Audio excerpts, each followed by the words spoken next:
बंधु, आपके व्यक्तित्व का मापन, आप कहाँ हैं, आपका कैसा व्यक्तित्व है, इसको मापने के लिए सबसे पहले जिन्होंने खोज की वे स्विट्जरलैंड के 1901 में हर्मन रोसा ने इस पे काम किया।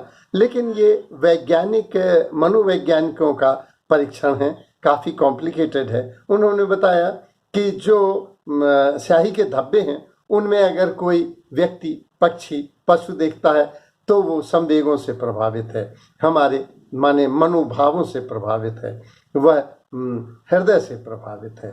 यदि कोई इसमें छोटी छोटी चीज़ों में उलझ जाता है तो वो छोटी चीज़ों में और व्यर्थ की बातों में उलझने वाला है। और कोई समग्रता से अगर उस चित्र को देखता है तो वह ब्रॉड माइंडेड, बड़े मस्तिष्क का आदमी है। लेकिन ये मनोवैज्ञानिक हरमन रोसा का स्याही परीक्षण, धब्बा परीक्षण, ये मनोवैज्ञानिकों द्वारा ही किया जा सकता है और श्रेष्ठ है ये। लेकिन इसके साथ ही प्रश्नावली पद्धति से भी परीक्षण होता है, स्वप्न विश्लेषण से भी होता है, साक्षात्कार से भी होता है, अधूरे वाक्य और कहानियों की प्रतिपूर्ति से भी होता है। स्वप्नों के विश्लेषण से भी हम जान लेते हैं कि व्यक्तित्व कैसा है। लेकिन ये जो व्यक्ति है, इसका सही मूल्यांकन करने के लिए हमारे आध्यात्म में 9 चक्रों की परिकल्पना की गई है। यदि हम देखें तो बहुत से लोग खाने पीने रहने में हैं, खाने पीने सोने जगने आदि में ही आनंदित रहते हैं। वस्तुतः वे पशु तल पे हैं, वो मूलाधार पे हैं।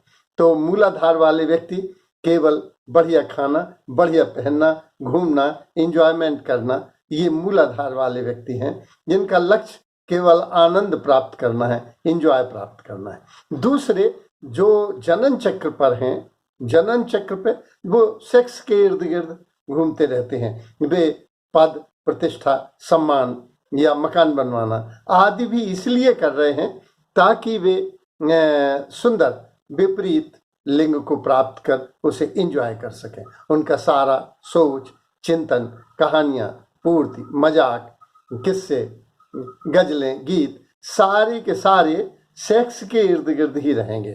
तो ऐसे लोग जनन चक्र पे हैं। तीसरा नाभि चक्र है जो भय का केंद्र है। लोग बड़े भयभीत रहते हैं, मेरा पद न चला जाए, मेरी प्रतिष्ठा न चला जाए, मेरा धन न कोई लूट ले, मेरे बच्चों का नुकसान न हो, मेरा मकान कहीं गिर न जाए। बिला वजह ही भय से आक्रांत रहते हैं। जबकि भगवान के इस बारात में अपन लोग आए हुए हैं और भगवान सब साध रहा है। आप क्या क्या साधेंगे? अभी पृथ्वी ही टूट जाए तो हम क्या कर लेंगे?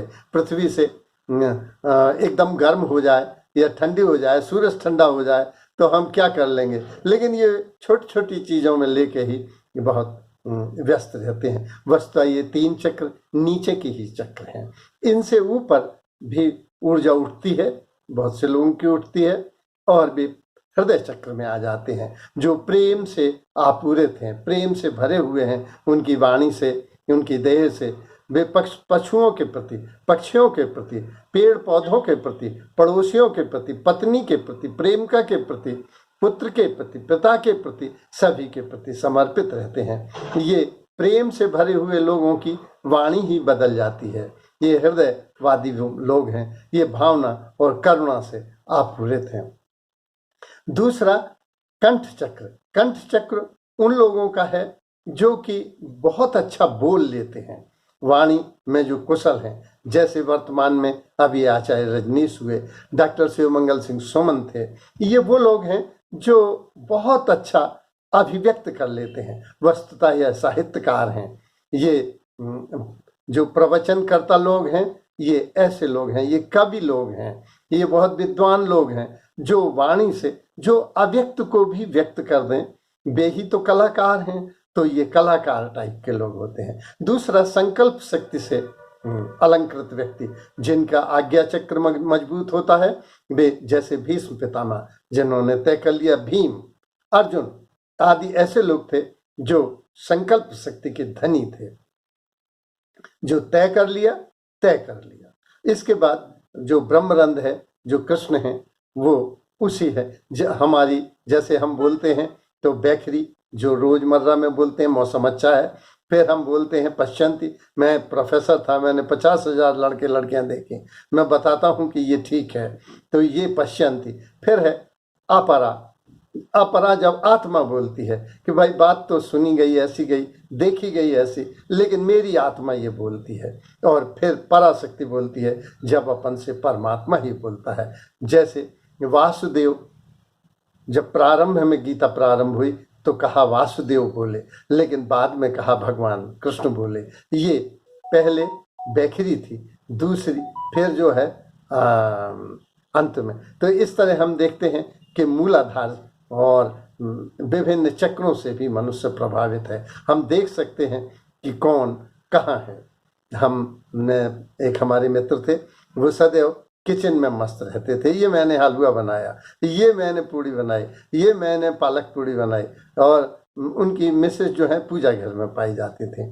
तो मानिए कि वे किचन में, वे मूलाधार में थे और वे प्रेम के चक्र में, हृदय चक्र में थी। तो ये अलग आपका कहाँ है? आप ज़्यादा ड्राइंग रूम में रहते हैं, स्टडी रूम में रहते हैं, आप कहाँ रहते हैं? बाहर ज़्यादा रहते हैं तो बहिर्मुखी हैं, घर के अंदर ज़्यादा रहते हैं तो हम अंतर्मुखी हैं।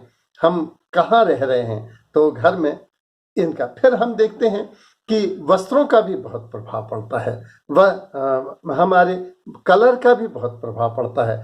हम देखते हैं गेरुआ रंग, महाभारत में गेरुआ रंग के कपड़े कृपाचार्य पहने हुए हैं, पीले रंग के कपड़े द्रोणाचार्य पहने हुए हैं, काले रंग के कपड़े शकुनी और दुशासन पहने हुए हैं, और लाल रंग के कपड़े दुर्योधन पहने हुए हैं, और सफेद रंग के कपड़े अर्जुन पहने हैं, और चमकदार सफेद कपड़े भीष्म पितामह और युधिष्ठिर पहने हुए हैं। तो वस्त्रों से भी हम जान सकते हैं।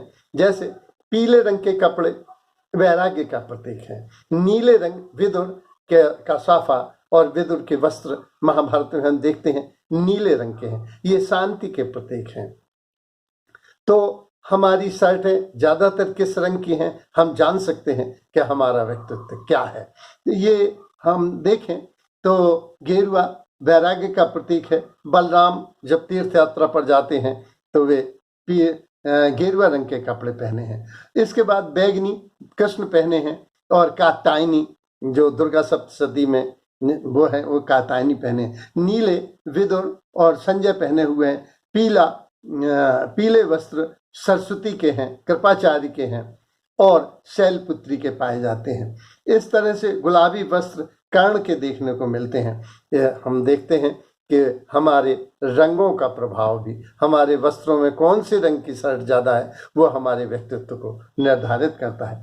कमरे में टंगा हुआ चित्र, अगर मैं विभिन्न स्थानों पे गया हूँ, किसी के घर में हमें लक्ष्मी की पूजा दिखाई दी, जो व्यापारी थे, जो धन के पुजारी थे, जो मनी माइंडेड लोग थे, वहाँ लक्ष्मी की उपासना हो रही है। जो विद्वान लोगों के यहाँ गया, वहाँ सरस्वती जी की प्रतिमा लगी हुई है। ऐसे लोगों के पास गया, जो उनके कमरों में गया तो हनुमान जी की फोटो लगी हुई है, वे पहलवानी करते हैं और उनकी मांसपेशियों में मछलियां तैर रही हैं, और बहुत बेदंड कसरत करते हुए मिल जाएंगे। और हनुमान जी के ऊपर किसी किसी के कमरे में हेमा मालिनी भी लगी हुई मिली हैं। तो अब वो किस रंग के हैं, किस रूप के हैं, आपके कमरे में किस तरह का चित्र लगा है, ये भी आपके व्यक्तित्व को निर्धारित कर देता है। अब मेरा एक अलग से सुझाव है कि कुछ व्यक्तित्व ऐसे होते हैं जिन्हें हम जान सकते हैं कि वे किस टाइप के हैं। एक ताजमहल टाइप के व्यक्तित्व होते हैं, जो ऊपर से बहुत सुंदर, बहुत स्वस्थ, बहुत समृद्ध, बहुत शक्तिशाली दिखते हैं, लेकिन वे दिखते ही हैं, उनसे मिलता कुछ नहीं है। इन्हें बुंदेलखंडी में रोटिया थन के नाम से संबोधित किया जाता है। भैंसों के, गायों के कोई एक 5वां थन भी बन जाता है, लेकिन उससे कभी दूध नहीं दिखाई देता है। तो वही है, बड़े हुए तो क्या हुए, जैसे पेड़ खजूर, पंथी को छाया नहीं है। सब कुछ ताजमहल बहुत सुंदर है, बहुत समरा हुआ है। ये फिल्म जगत के हीरो, ये नेता, बड़े बड़े अधिकारी, बड़े बड़े मंत्री, राजा, ये इसी टाइप के व्यक्ति होते हैं। दूसरे मंदिर टाइप के व्यक्ति हैं, जो बड़ी पवित्रता और प्रसन्नता आपको प्रदान करते हैं। ऐसे व्यक्ति आपको मिल जाएंगे प्रवचनकर्ता, साधु, महात्मा, संत टाइप के। एक ऐसे भी व्यक्ति हैं जो मरघट जैसे हैं, बड़ी निराशा, बड़े उदास, खिन्न, सब कुछ खत्म हो गया है, निराशावादी व्यक्तित्व हैं, निगेटिव एटीट्यूड वाले व्यक्ति हैं, जो उत्साहहीन हैं। ऐसे व्यक्ति भी मिल जाएंगे जो आपकी ऊर्जा का अवशोषण करते हैं, जैसे अस्पताल टाइप के लोग, जो आपसे सहानुभूति चाहते हैं, प्रेम नहीं चाहते। प्रेम ऊंची चीज है, सहानुभूति चाह रहे हैं। तो जो दया और करुणा के आकांक्षी हैं, जो बीमार हैं, रोगग्रस्त हैं, विपदाग्रस्त हैं, और वे सहायता के सदैव दीनहीन ही बने रहते हैं, कभी ये दर्द हो रहा है, कभी वो दर्द हो रहा है, ऐसे भी लोग हैं। कुछ लोग ऐसे हैं जो प्रकाश स्तंभ की तरह हैं। ऐसे इस धरती पर देवताओं से बड़े देवता हैं और राक्षसों से बड़े राक्षस हैं। ये प्रकाश स्तंभ जैसे व्यक्ति ऐसे होते हैं जिनके इर्द गिर्द जाने पर हम ये देखते हैं कि वे हमें दिशा देते हैं, गति देते हैं, उत्साह देते हैं, मार्गदर्शन करते हैं। जो ऐसे व्यक्तित्व समाज के ब्राह्मण वर्ग के लोग हैं, ये गुरु वर्ग के लोग हैं, ये आत्मनिष्ठ लोग हैं। इनको प्रणाम करना चाहिए और इनके पास रहना चाहिए। ये गुरु होने वाले व्यक्तित्व हैं। सबको सादर प्रणाम।